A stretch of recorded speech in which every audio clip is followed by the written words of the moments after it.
The entire country is in a state of undeclared lockdown. What do experts have to say? Let's find out. ناظرین، جیسے کہ آپ جانتے ہیں کہ پورے ملک میں لاک ڈاؤن لگ چکا ہے، اسی طرح اسکریٹن میں بھی لاک ڈاؤن کی سخت انتظامات کیے گئے ہیں۔ اس لاک ڈاؤن کی وجہ سے تمام پارکس اور کھیلنے کی جگہ جیسے کہ باسکٹ بال اور بیڈمنٹن کورٹ بند کر دیے گئے ہیں۔ ان سب چیزوں کو بند کرنے کی وجہ سے ہماری نوجوان نسل پہ کیا اثر پڑ رہا ہے، آئیے ہم ان سے جانتے ہیں۔ کرونا کا لاک ڈاؤن لگنے سے پہلے عسکری 10 کا یہ باسکٹ بال کورٹ لوگوں سے بھرا ہوا ہے اور لوگ اپنے آپ کو انجوائے کر رہے ہیں باسکٹ بال کھیلتے ہوئے۔ کرونا کا لاک ڈاؤن لگنے کے بعد یہی باسکٹ بال بالکل بیابان ہو چکا ہے اور مٹی اور پتوں کے علاوہ یہاں پہ کچھ نہیں دیکھا جا سکتا۔ آگے دیکھیے کہ کرونا کے بارے میں الگ الگ شعبوں کے لوگ کیا رائے رکھتے ہیں۔ اچھا کہ کووڈ کی وجہ سے جہاں پر اتنے مسئلے آئے ہیں، لاک ڈاؤن لگ گیا ہے، کوارنٹین ہو گئے کافی زیادہ لوگ، وہاں پہ ان میں سے ایک بڑا مسئلہ یہ بھی ہے کہ سارے جو اسپورٹس سے ریلیٹڈ گراؤنڈز ہیں سب کچھ ہے وہ بند ہو چکے ہیں۔ اس کی وجہ سے ہماری جنریشن پہ واقعی بہت زیادہ اثر آیا ہے۔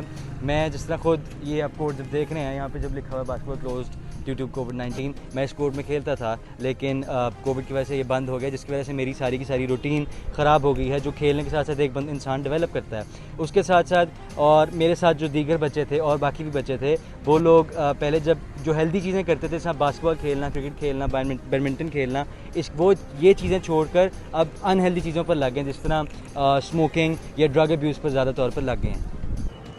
In my opinion, merit ignoring at the time of HR selection, poor quality of trainings on the SOPs, and with no on-the-job trainings can lead to the poor standards.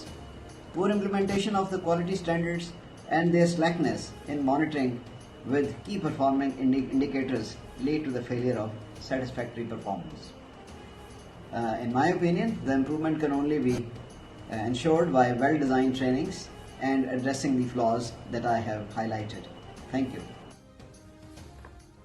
Corona نے بہت سے ڈپارٹمنٹس، بہت سے aspects of life کے علاوہ gymming کو بہت بری طرح امپیکٹ کیا۔ مجھے یاد ہے پچھلے سال بھی 3 ماہ تک جمس تو بند رہے تھے، اور اس سال بھی ابھی شروع تو ہو گیا یہ سلسلہ۔